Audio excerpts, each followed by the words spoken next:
Well, hello there. Welcome back to Parenting Tips Tuesday. We're Bonnie and Thomas Leota, and today we're going to be talking about 5 stupid things that we unknowingly say to our kids. Now, this isn't judgment or anything, because I want you to know that I was like the queen of stupid things to say to our kids only a few years ago, right? And this is for you if you want to actually have more joy, more harmony, more peace, and more happiness with your kids inside your home. That's what we're here for. We're here to help give you that, all right? So here's the 5 stupid things that we say to our kids. Now, this could probably be 150 things, right? So you might not say exactly these things, but I think you're going to get the point here in the next few minutes. So 5 stupid things we say to kids. Number 1, stop it. Number 2, I'm tired of you throwing fits. Like that, they're going to go, oh, okay, Mom, I'll stop now. Quit wasting time. You're wasting my time. Hurry up, we're going to be late. Now, I get it, because there's nothing worse than trying to round up 4 kids when you're going to be late for your meeting, right? But there's a better way to get out the door with harmony and teamwork versus this chaotic mess we've got going on in probably 98% of the homes around the world. So, Thomas, what do all these statements have in common with one another? Now, imagine this. You're in your living room, maybe watching a movie with everyone or looking to get something done, and the kids are jumping up and down on something. Maybe it's the couch, and it's definitely something that you don't like. What they all have in common is you're telling them to stop it. You're telling them what not to do. Now, this is key. They're doing something that's fun for them. That's why they're doing it. And you're telling them what not to do. That's powerful. Now, what does this mean to the child? Absolutely nothing.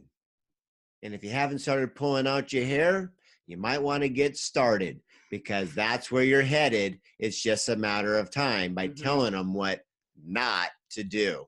That's what they all have in common, Bonnie. It's kind of like when you go to the library or you go to the pool, and the signs that are posted there are all like, no food, no drinking, no yelling, no jumping, no running, no anything. When I see signs like that, I get really excited that I don't see no breathing. Yeah. Right? Because totally. It's all about what can we do? And that's the proactive approach. What can we do?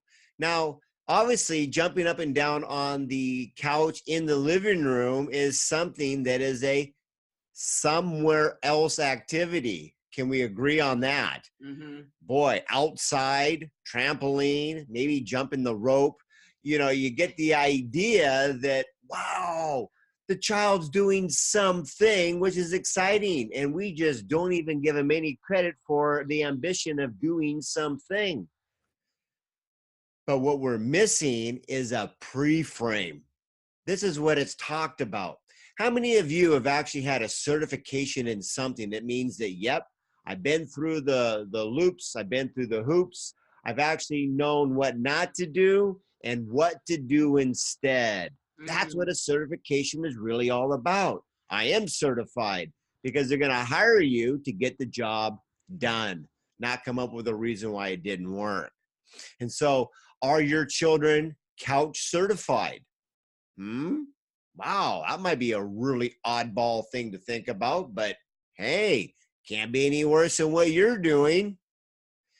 Couch certified. If they like to jump, then we find them a place or create a place for them to jump. See, the idea is not to hinder our children with this don't, can, and won't. It's like, wow, I wish I had all the energy you had, right? We've all said that as a parent. Where can they jump? Create that. Show them. Do it in a way that it was what was a lifelong skill of teaching was monkey see, monkey do. Where do you see kids jumping that is safe, powerful, and effective? for everybody. Mm. That's what the child needs to know. That's the missing life skill that we're missing. And when we can tune in and plug in and turn on that particular part, our brain, aka the children's brain, will go jumping, here, yeah, smile, happiness from the parents, jumping, couch, I'm happy, don't, can't, won't. That creates a unhappy. That creates a scenario that is so unhappy, and we wonder why things aren't working right, because we created them. Yes, maybe we didn't know. Everybody gets to play the innocent card once, and now is the time to do it.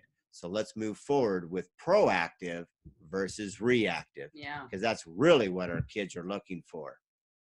that is so smart, Tom. Really. I mean, stop it doesn't tell them at all what to do. Telling them at least sit your bum on the couch would at least tell them what you want them to do, which is what our children need from us. And I want you to know, a few years ago, before I met Thomas here, I had 4 kids who were all completely out of control. 3 of them were being diagnosed with ADHD. I tried everything under the sun, or so I thought. I was doing everything that the doctors and the psychologists were telling me to do, but nothing was working, to the point where I was like, oh, maybe my kids really are broken. And gosh, no. Now that I know that they're not broken, and I know that your kids are perfectly pure potential, they have so much potential to be and do and have, gosh, anything that you can see for them. But there is a path, a way. And, asking or getting mad at your kids and saying stop it, and then getting even madder when they go into a temper tantrum, well, that's exactly the same as jumping off a perfectly good airplane and then going, oh, I forgot my parachute, what do I do now? Because 99% of the time when clients come to us and hire us to actually work privately with them, it's because they are actually not following their family plan. There's a missing or broken part to the family plan, or there's no family plan at all, right? And so your child has either cheat or champion inside of them, victim or victor, and how you choose to parent your child is going to be the difference between living in literal parenting hell or parenting heaven.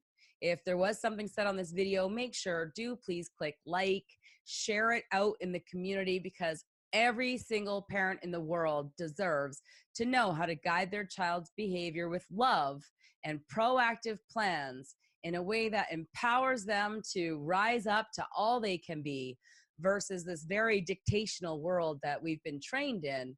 Stop it. You're whining. You're wasting my time. We're going to be late. What's in it for the child? Life will change when you change your parenting style. Thank you so much for joining us. Thank you, Thomas, for all that you did. 20 years of working with literally thousands of children in this way, experiencing 100% positive results with every single child that comes across his path. And that's why I attached myself to him, and we're here to help you every step of the way. Share your comments below. Let us know if you have any questions, or if there are things that you'd like to discuss, because we want to be here for you as well. Oh, I almost forgot about this part. This is really exciting. I just remembered. But we actually have a contest going on. So if you choose to like, comment, and share the video, every time you do that on a different platform, we're going to take your name and we're going to put it into a hat. And every single week, we're going to pick a winner. All right. So you can win a 1-year mentorship program with us by liking, commenting, and sharing the video. Thanks again for being here. If you need any further assistance, you can email support@creatingchampionsforlife.com. We'll always get back to you, as we personally check every single email message that we receive.